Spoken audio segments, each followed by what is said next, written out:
albuminuria, al momento de que hay un aumento de la albuminuria, si ustedes recuerdan, ya les había mencionado que la proteinuria tiene un componente importante al momento de que condiciona fibrosis intersticial y atrofia tubular. Por lo tanto, a nosotros los nefrólogos es un punto muy importante en cuanto al tratamiento para la enfermedad renal crónica, el hecho de instaurar medidas antiproteinúricas y obviamente pues limitar el aumento de esta proteinuria, específicamente albuminuria. Hay muchos contextos y muchos casos en los que es imposible porque finalmente un paciente con enfermedad renal crónica por ejemplo, diabetes, ¿sí? La diabetes causaba una afectación importante a nivel podocitaria y obviamente, pues muchas de las veces al tener ya un daño bien establecido, pues obviamente la limitación de esta proteinuria llega a ser prácticamente imposible. Sí se ve mejorada, sí se ve disminuida con control metabólico y algunos otros medicamentos, sin embargo, no siempre se logra de manera objetiva llegar a la meta.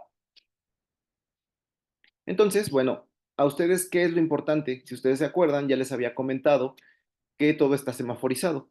Entonces, dependiendo de la tasa de filtrado glomerular y la determinación de albuminuria, ¿sí? Que es normoalbuminuria moderadamente aumentada o severamente aumentada, ustedes tendrían que categorizar a sus pacientes con base en esta tablita y dependiendo de lo que ustedes documenten, tendrían que hacer una evaluación y decir, ¿lo puedo tratar? ¿Sí? Voy a corregir todos los factores predisponentes, todos los factores que están condicionando deterioro de la función renal como son propiamente diabetes, hipertensión, sobrepeso, obesidad, tabaquismo, dislipidemia, ¿sí?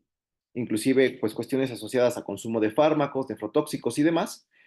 Y obviamente, si en algún punto ustedes ven que este paciente está teniendo un deterioro acelerado, específicamente, que haya una pérdida abrupta de más de 5 mililitros, pues obviamente ahí en ese momento es cuando ustedes van a tener que considerar primero evaluar cuál es la causa por la que probablemente tenga un deterioro.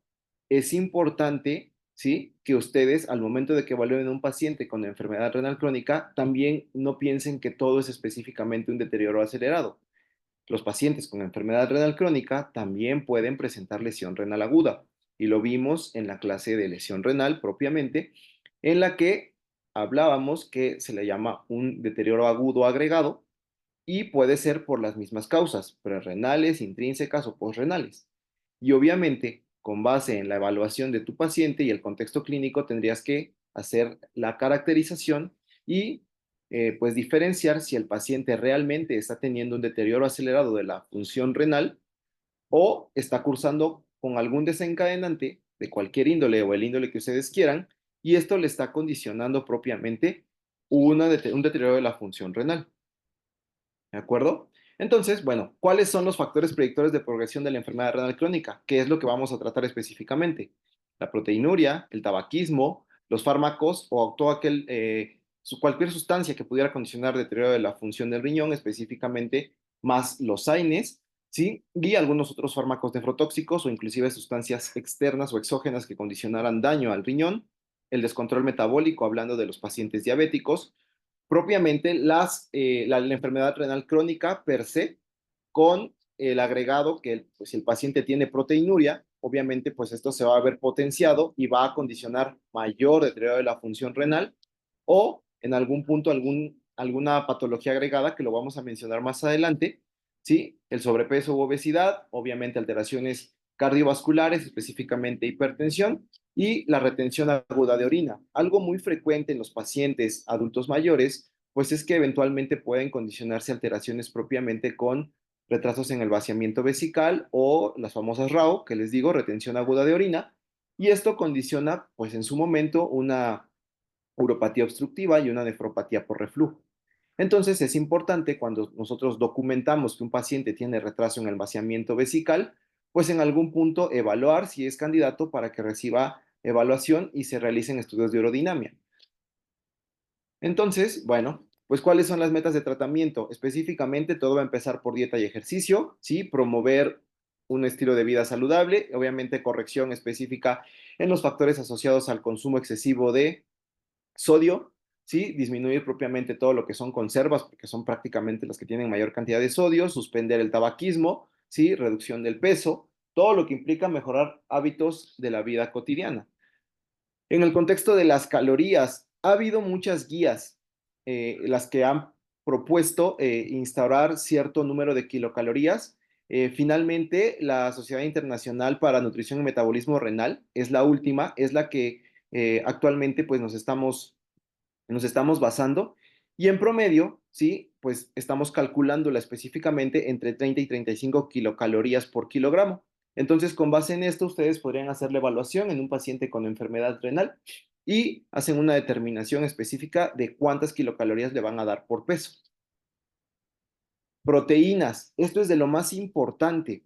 ¿Por qué? Porque finalmente ya ustedes saben que los pacientes que consumen un alto contenido de proteínas van a presentar hiperfiltración, pero también ya vimos en esta charla que hay un punto en el que la tasa de filtrado glomerular ya no va a responder al estímulo externo, es decir, la capacidad de reserva renal funcional se perdió y por ende el paciente con tasas de filtrado glomerular alteradas, específicamente ya en un cádigo 3B y propiamente más en un cádigo 4, la capacidad de mejorar, ¿sí? O hiperfiltrar, pues está prácticamente abolida. Por lo tanto, estos pacientes ya no se benefician de darles dietas altas en proteínas en el apartado de querer mejorar el estado nutricional. Y todo lo contrario, lo que va a ocurrir aquí es que finalmente estos pacientes se van a deteriorar más porque los componentes nitrogenados que vienen propiamente en los aminoácidos van a condicionar obviamente pues mayor producción de urea y van a generar un estrés más alto en la función del riñón o propiamente en el riñón. Entonces, las guías son puntuales. Aquí hablamos ya un poquito más en específico en aquellos pacientes prediálisis y lo mismo, nos quedamos con la indicación o la evidencia que comentó la Sociedad Internacional para Nutrición y Metabolismo Renal, en la que tenemos como punto ideal utilizar 0.8 gramos por kilo de peso. Esto en pacientes prediálisis y específicamente en aquellos que ya tienen tasas de filtrado glomerular por debajo de 30 mililitros minuto, es decir, cádigo 4 y cádigo 5. Cuando el paciente tiene todavía cádigo 3A y 3B, se puede optar por dejar 1 gramo por kilo de peso y de manera ideal dejar de un 50 a un 60%, ¿sí? De proteínas de alto valor biológico. Estas son las que pues, van a tener los aminoácidos esenciales, ¿de acuerdo? Aquí hay un punto importante, no sé si ustedes han escuchado acerca de los alfa-cetoanálogos de aminoácidos. Los alfa-cetonálogos de aminoácidos son un fármaco que propiamente tienen aminoácidos, pero no tienen el componente nitrogenado y estuvieron mucho como en auge, en el cual buscaban hacer ensayos en los que finalmente se creía que iban a generar un impacto benéfico, retrasaban la enfermedad, la progresión de la enfermedad renal. Sin embargo, ya en todos los ensayos que han hecho de propiamente prospectivos, pues no se ha visto una evidencia significativa. Y este tipo de fármacos, la realidad es que pues son de un alto coste. Algunos ensayos apoyan el hecho de que al tener aminoácidos sin el componente nitrogenado, pues sí, no causan propiamente estrés, no generan un impacto en el hecho de que mejoren la función renal y lo que sí se podría considerar un poco es que mejoran un poco el estado nutricional al aportar cierta cantidad de aminoácidos. Algo importante que igual tengo que mencionarles es que ha habido ya recientemente más ensayos clínicos en los que se buscaba evaluar si a los pacientes con menor aporte de proteínas les iba mejor. Es decir, en lugar de utilizar 0.8 íbamos a utilizar 0.6, 0.4, 0.5, 0.4. Sin embargo, se documentó que con aportes proteicos por debajo de 0.8, el riesgo de malnutrición es muy alto. ¿Sí? Por sí sola, los pacientes generalmente, y si ustedes bien lo han visto, la mayor parte de enfermos renales crónicos son diabéticos e hipertensos. Entonces, este tipo de pacientes, pues propiamente, generalmente tienen un estado de inflamación y malnutrición. Y aunado a ello, si les hacemos una restricción enérgica en el aporte de proteínas por vía oral, pues propiamente condicionaba un estado de malnutrición pues más enfatizado. Y finalmente, pues bueno, también la malnutrición es un factor de riesgo un alto factor de riesgo de mortalidad para los pacientes. Por lo tanto, en pacientes prediálisis CADIGO 4 y CADIGO 5, proteínas 0.8 gramos por kilo de peso. CADIGO 3A y 3B, 1 gramo por kilo. El control glucémico, bueno, pues esto es fundamental, ¿sí? Idealmente 6.5 a 8 en los pacientes con enfermedad renal crónica ya en etapas CADIGO 4 y CADIGO 5 propiamente. Ya la guía para diabetes y enfermedad renal crónica es mucho más laxa en el contexto de que no necesita específicamente tener una hemoglobina glucosilada menor a 6.5. De hecho, ya te permite hasta entre 7 y 8. ¿Y esto por qué? Porque hay varios factores. Los pacientes con enfermedad renal crónica son pacientes que generalmente en etapas avanzadas tienen ciertos grados de anemia. Por lo tanto, ya no es meramente específico llevar a cabo una evaluación de una hemoglobina glucosilada que nos evalúa en promedio 90 días cuando el paciente tiene anemia y tiene temporalidades más cortas en cuanto a la sobrevida de los eritrocitos. Por lo tanto, no es el mejor parámetro. El mejor parámetro en el apartado de la evaluación del control metabólico en el enfermo renal crónico es la glucometría capilar diaria. Obviamente, en algún punto podemos echar mano de la hemoglobina glucosilada, sin embargo, pues no es como tal lo ideal. Metformina, importante, metformina se puede utilizar hasta tasas de filtrado glomerular por arriba de 30 mililitros minuto, ¿sí? Entre 30, más de 45 podemos utilizar dosis de 1 gramo. Entre 30 y 45 se tiene que reducir la dosis a 500 miligramos. Por debajo de 30 está contraindicada, y eso sí es muy importante, por el riesgo de acidosis láctica. ¿De acuerdo? Y SGLT2, las actualizaciones nuevas, dapaglifosina, empaglifosina, canaglifosina, estos fármacos que tienen un efecto benéfico importante. ¿Por qué? Porque van a mejorar la respuesta a la eritropoyetina, van a disminuir la proteinuria, disminuyen la inflamación, tienen efectos benéficos a nivel cardiovascular. Se pueden utilizar siempre y cuando el paciente tenga tasas de filtrado glomerular más de 20 mililitros minuto de manera inicial. Si el paciente ya tomaba el fármaco, supongamos que es un enfermo renal crónico que se evaluó con tasa de filtrado de 30 y pues de manera con el curso o la historia natural de la enfermedad vino perdiendo filtrado glomerular y lo encuentran con 18, no es indicación para que se lo retiren, ¿de acuerdo? Siempre y cuando el paciente ya lo haya estado tomando de manera previa. Indicación para retirarlo, que lo iniciamos y tiene una pérdida de la función glomerular o de la función renal, sí, de más de 5 mililitros minuto o en algunas literaturas te dicen más del 20% en 2 semanas, y no recupera, porque esto es un efecto hemodinámico que en teoría alcanza un equilibrio y se regula. Si a pesar de 2 semanas de tratamiento y seguimiento estrecho el paciente persiste con deterioro de la función renal, indicación de retirarlo. ¿De acuerdo? ¿Qué otros medicamentos? Específicamente, GLP-1 y los IDPP-4.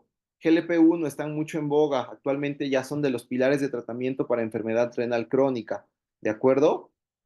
Liraglutide, exenatide y toda la familia de GLP-1. ¿Por qué? Porque inducen muchos beneficios importantes. Ya después, si quieren, los pueden revisar un poquito más a fondo. Y los IDPP4, inhibidores de la dipeptidilpeptidasa 4, ¿sí? Principalmente linagliptina y sitagliptina. Y nosotros utilizamos más lina porque finalmente no requiere ajuste en el contexto de un enfermo renal crónico y la tasa de filtrado glomerular. Sitagliptina sí se ajusta, pero igual no está contraindicada, ¿de acuerdo? Y pues propiamente lo que conlleva al uso de la insulina. Cuidado con la insulina, los pacientes hay que ajustar las dosis, tienen que llevar un control estricto en el contexto de las glucometrías capilares. Los pacientes con enfermedad renal crónica y uso de insulina tienden mucho a presentar eventualmente hipoglucemias, ¿de acuerdo? Y eventualmente, pues bueno, pueden condicionar hasta síndromes neuroglucopénicos si se ponen muy mal. Entonces es por eso muy importante que se haga una evaluación y obviamente el ajuste de la insulina pues va en relación con la dosificación que el paciente ya tenía.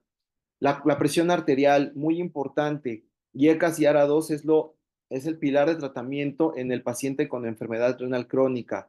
Ya habíamos visto que YECAS y ARA2 condicionan afectación a nivel de la arteriola eferente, una vasodilatación que condiciona una caída de la tasa de filtración glomerular de hasta un 20%, ¿sí? Evaluación a las 2 a 4 semanas, idealmente en las primeras 2 semanas, para que de esta manera valoremos si hay una caída del más del 20%. Como inhibición específica del sistema renina-angiotensina-aldosterona, pues propiamente el efecto final o la cascada final al momento de que llega la aldosterona, pues es la reabsorción de sodio y la excreción de potasio. Por lo tanto, si inhibimos este eje, ¿qué es lo que va a ocurrir? Pues va a haber hipercalemia, ¿de acuerdo? Punto importante, creo que ya se los había mencionado en clases pasadas, pacientes con tasa de filtrado glomerular menor de 30 con anterioridad se consideraba contraindicación para dejar YECAS o ARA2. Actualmente ya no es una contraindicación por dos puntos importantes, porque genera un impacto benéfico a nivel de la cuestión cardiovascular al momento de que inhibe la aldosterona y evita el remodelado ventricular por la aldosterona, ¿de acuerdo? Y la otra, los YECAS y los ARA2, al momento de que disminuyen la hipertensión intraglomerular, tienen un efecto antiproteinúrico, ¿de acuerdo? Entonces, ya les mencioné hace un momento los ISGLT2 como metas de tratamiento para la proteinuria. Les comentaba que los ISGLT2 mejoraban la respuesta a la eritropoyetina, tenían un efecto hemodinámico, disminuían la proteinuria. Entonces, un paciente que tiene proteinuria en el ego y que documentan albuminuria, ya sea moderadamente aumentada o severamente aumentada, es candidato a que le demos IECA o ARA2 en conjunto con ISGLT2. Importante, a pesar de que su paciente pueda no ser hipertenso, se le deja IECA o ARA2, no hay ningún problema. Obviamente hay que tener cuidado porque estos pacientes pueden tener tendencia a la hipotensión. Entonces vamos a utilizar dosis muy bajas. ¿Cuánto? Enalapril, 5 miligramos cada 12 horas. Losartán, media tableta cada 24, ¿sí?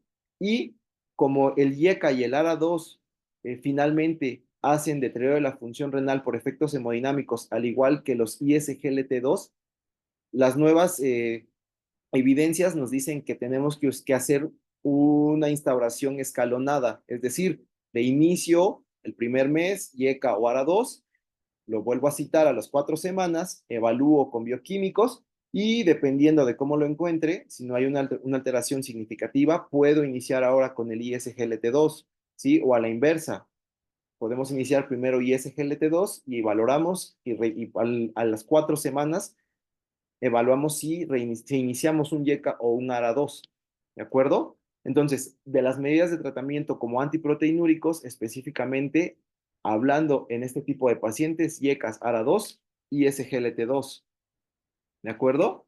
Entonces, bueno, justamente lo que les decía, hay que evaluar si continuamos, si ajustamos la dosis o en su momento si lo suspendemos. ¿Cuándo lo vamos a suspender? Cuando después de 2 semanas, máximo 4, hay una caída de más del 20% a pesar de haber ajustado la dosis o que el paciente tenga hipercalemia. Hipercalemia, puntos importantes. Lo vamos a ver ahorita en la clase de potasio. Actualmente está también tomando mucho auge el ciclosilicato circonio de sodio, que es propiamente un captor gastrointestinal de potasio y lo que hace es que capta el potasio y el paciente literalmente evacúa potasio.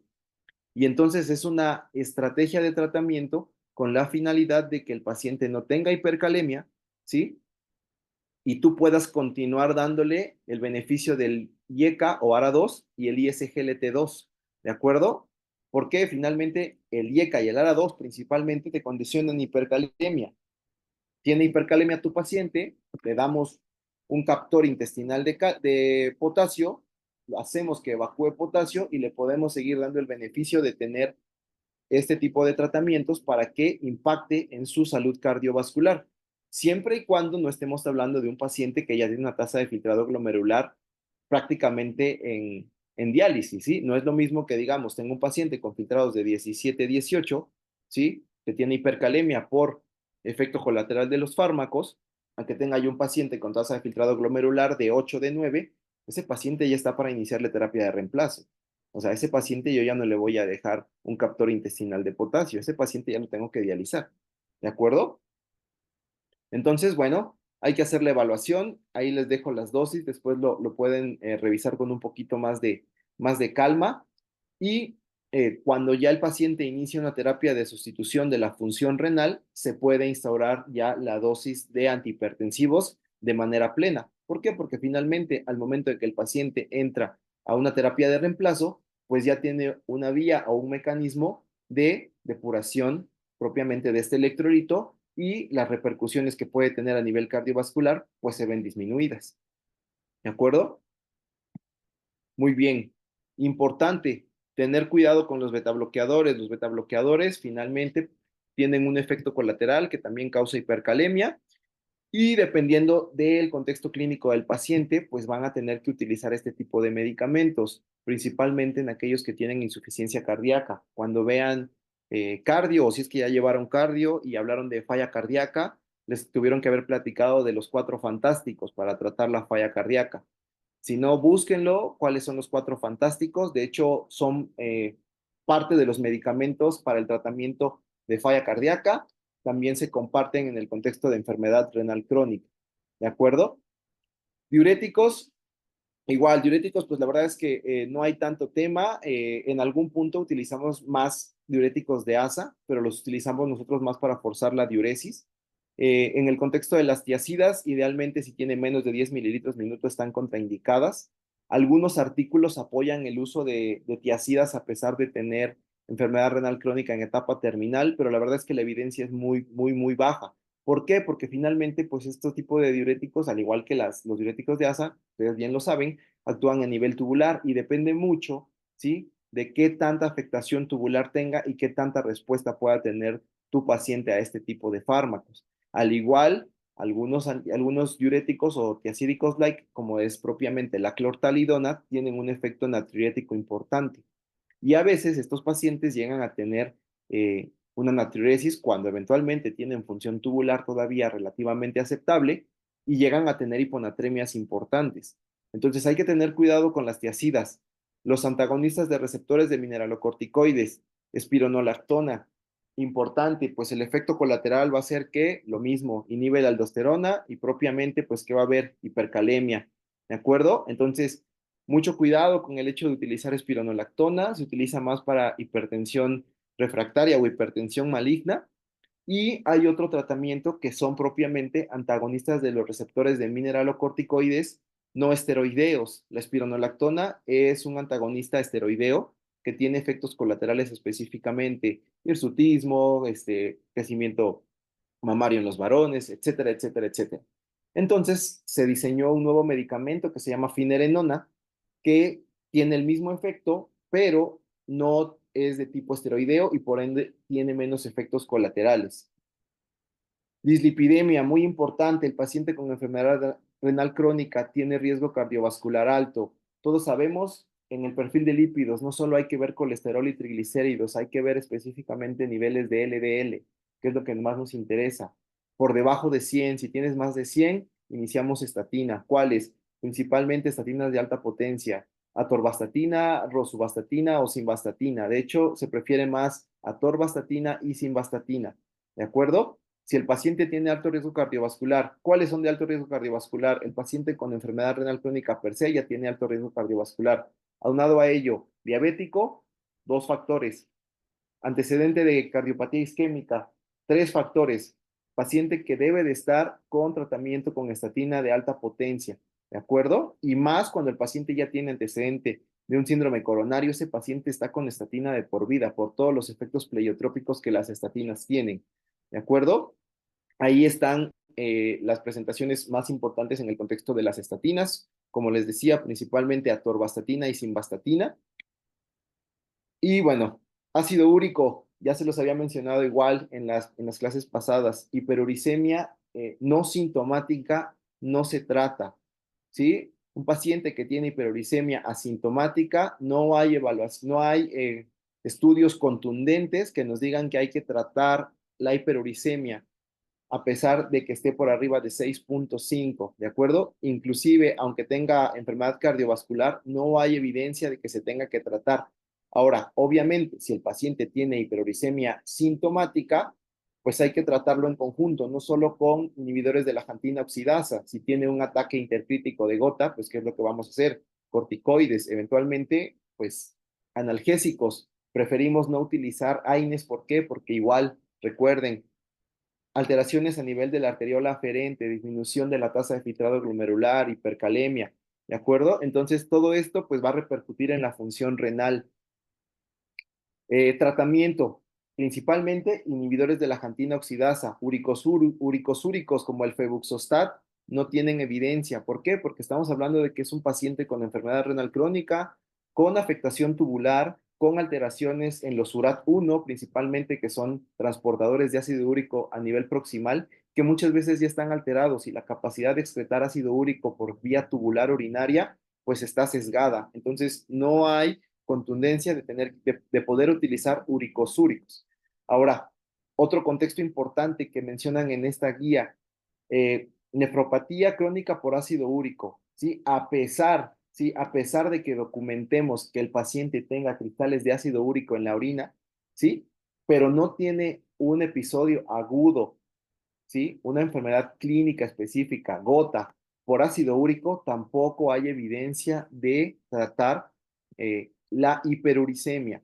¿De acuerdo? Aquí lo que habría que ver en algún punto propiamente, pues es corregir algunos factores, mejorar la hidratación, evaluar si en algún punto podemos mejorar el pH urinario para que de esta manera, pues bueno, se dejen de precipitar los cristales de ácido úrico. ¿De acuerdo? Lo que les decía, tratamiento principalmente inhibidores de la jantina oxidasa, alopurinol, evaluar el ajuste a la tasa de filtrado glomerular y obviamente en su momento, pues suspenderlo cuando el paciente alcance niveles óptimos o por debajo de 6. Muy bien. Objetivos, ya prácticamente es la última parte de la charla. Pues obviamente cada área va a tener una función en específico en el contexto del paciente con enfermedad renal crónica. Un paciente que tiene alteración de la función renal o un código 1, 2 o 3A, pues obviamente que va a ser más competencia del primer contacto. Es decir, lo que ya les decía, lo que ya mencionaba, pérdida de peso, hábitos en cuanto a la cuestión de la alimentación, el tabaquismo, ¿sí? Todas estas situaciones, corregirlas, quitar todos los limitantes que pudieran condicionar deterioro de la función renal, AINES, todos los fármacos, enervantes, cualquier sustancia exógena que pudiera condicionar alteraciones. Obviamente, el primer contacto tiene que estar monitorizando a este paciente. Si el paciente tiene un deterioro acelerado de la función renal, tiene proteinuria, tiene un índice de albuminuria, creatinuria elevado, ¿sí? Ya sea moderadamente o severamente aumentado y que está progresando, pues en algún punto tienen que referirlo con el nefrólogo, ¿de acuerdo? Yo les estoy dando muchas herramientas hablando de las cuestiones de las medidas antiproteinúricas. Ustedes lo pueden revisar a fondo y en algún punto, si algún momento lo ven, lo pueden iniciar. Eso no está mal, no pasa nada. Pero finalmente sí es importante que en algún punto lo deleguen al nefrólogo porque sí tenemos que hacer la evaluación. Importante, ustedes en el primer contacto, ultrasonido, todo paciente con enfermedad renal crónica, siempre hay que pedirle ultrasonido. Ya saben, creatinina, cistatina, depuración de creatinina de 24 horas si les queda duda. Idealmente hacer una evaluación con múltiples herramientas para que de esta manera podamos de manera más objetiva llegar a determinar una tasa de filtrado glomerular. ¿De acuerdo? Y obviamente, pues bueno, se deriva al nefrólogo. ¿Por qué? Porque el nefrólogo tiene que valorar cuál es la patología que está causando esto o en su defecto si hay una afectación agregada. ¿Y a qué me refiero con esto? Que tenga una glomerulopatía, que tenga propiamente alguna afectación glomerular que sea meramente competencia del nefrólogo.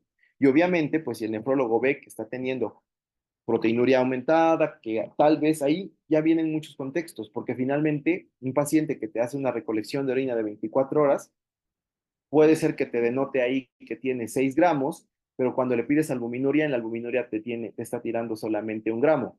Y entonces, los otros 5 gramos, ¿qué son? Si se acuerdan, al inicio de las clases, les hablé un poquito de las paraproteinemias, ¿sí? O gamapatías monoclonales, que muchas veces excretan otro tipo de proteínas, y esas son propiamente cuestiones que tiene que tratar el nefrólogo. ¿De acuerdo? Bueno, todavía me faltan como 3, 4 diapositivas, y es lo último, miren, pero aquí lo vamos a dejar. Yo creo que mañana termino y mañana me voy a quedar como que muy puntual de lo del potasio. Me voy a enfocar más en hipercalemia. Hipercalemia importante. ¿Y por qué hipercalemia? Porque finalmente es lo que más van a ver en el Hospital General de Zona o donde les toque hacer su internado. Van a ver muchísimos pacientes nefrópatas con enfermedad renal crónica que llegan con tasas de filtrado de 10, de 9, de 8, que muchas veces no aceptaron de manera oportuna terapia de reemplazo y llegan con hipercalemia, llegan con acidosis, ¿sí? Y entonces ustedes tienen que evaluar a su paciente y de saber un poquito decidir, ¿tiene hipercalemia? ¿Qué tipo de tratamiento voy a dar en ese momento? Obviamente no es lo mismo tratar o encontrar una hipercalemia con un filtrado glomerular de 20, 25, porque ahí tendrías que ver qué es lo que está pasando, a un paciente que tiene una tasa de filtrado glomerular de 10, de 12, que llega con hipercalemia y que ese paciente sí está en un punto pues un tanto crítico. Entonces, cuando son pacientes ya propiamente que están al punto de llegar a la diálisis, pues obviamente tienes que hacer ciertas estrategias en la temporalidad en la que llega el nefrólogo, lo valora, le pone el catéter, lo empieza a dializar, etcétera, etcétera, etcétera. ¿De acuerdo? Entonces, bueno, no sé si tengan alguna duda, lo vamos a dejar aquí. Yo tengo una duda, Doc. Andaba yo leyendo sobre infecciones de vías urinarias y Sí. vi que, pues bueno, puede que en algunos casos exista proteinuria. Ahora me sale una pregunta ahí, en esos casos que llega a existir proteinuria, ¿es recomendable iniciar algún medicamento como los que nos dice del enalapril o el telmisartán? Proteinuria por una infección de vías urinarias. Ajá, que ya se haya como cronificado y que empiece a tener, no sé, reflujo vesicoureteral y entonces que empiece a generar lesión renal. Ok, sí, ahí la verdad es que tú mismo te estás dando la respuesta. Si es una infección de vías urinarias crónica que en algún punto ya condicionó cierto daño, ¿sí? ¿Qué es lo que va a pasar? O sea, finalmente es un paciente que ya tiene una secuela o un daño crónico establecido por una infección de vías urinarias. Si tiene reflujo vesicoureteral, pues ahí cuidado, hay que ver qué está pasando. O sea, ¿por qué tiene reflujo? ¿Por qué no tiene un buen vaciamiento vesical? ¿Sí? Tiene alteraciones prostáticas en caso de ser un varón, tiene alteraciones con los músculos propiamente de la vejiga, se va a ser merecedor a tener una sonda de permanencia, ¿de acuerdo? Ahí sí es importante ya él caracterizar a tu paciente, porque si es un paciente que ya tiene enfermedad renal crónica y tiene proteinuria, pues obviamente este paciente sí se beneficia de iniciarle medidas antiproteinúricas. Es muy raro que un paciente tenga proteinuria por una infección de vías urinarias. Ok, ujú, gracias. Vale, bueno, pues lo vamos a dejar aquí. Los estoy viendo mañana. Mañana, yo creo que sí a la hora normal, a la hora de siempre. Y ya pues hasta lo que veamos mañana, hasta ahí va a llegar el examen.